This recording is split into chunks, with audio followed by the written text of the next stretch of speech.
Om Swastiastu. Perkenalkan, nama saya Niwayan Melani dengan NIM 210201437 dengan absen 38. Di sini saya mendapatkan materi yaitu tentang kepemimpinan.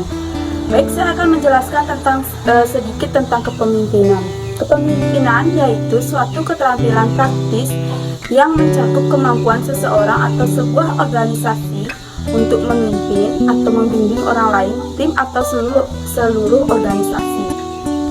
Contoh kasusnya, di sebuah perusahaan PT Golden Castle bergerak dalam bidang konveksi atau tekstil yang mengalami konflik antara perusahaan dengan karyawan. Konflik ini terjadi yang disebabkan oleh adanya miskomunikasi antara atasan dan karyawan. Adanya perubahan kebijakan dalam perusahaan mengenai penghitungan gaji atau upah kerja karyawan, namun pihak perusahaan belum memberitahukan para karyawan sehingga karyawan merasa diperlakukan semena-mena oleh pihak perusahaan. Para karyawan mengambil tindakan yaitu dengan mendemo perusahaan.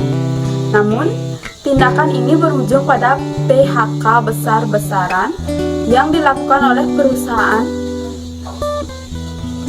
Perusahaan manapun pasti pernah mengalami konflik internal, mulai dari tingkat individu, kelompok, sampai unit, mulai dari derajat dan lingkup konflik yang kecil sampai yang besar.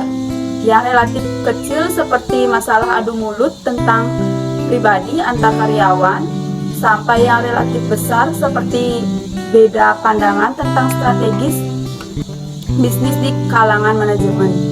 Baik, untuk penyelesaiannya, seorang pemimpin atau atasan harus bisa membaca pikiran atau keinginan karyawannya. Atasan juga harus sering berkomunikasi langsung dengan para karyawan sehingga tidak terjadi miskomunikasi. Dengan begitu, atasan dapat mengetahui bagaimana sifat dan keinginan para karyawan tersebut.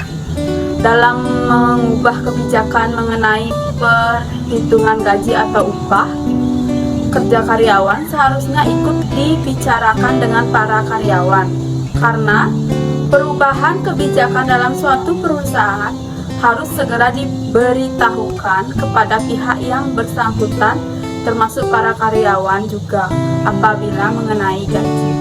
Baik, sekian dari saya. Terima kasih. Om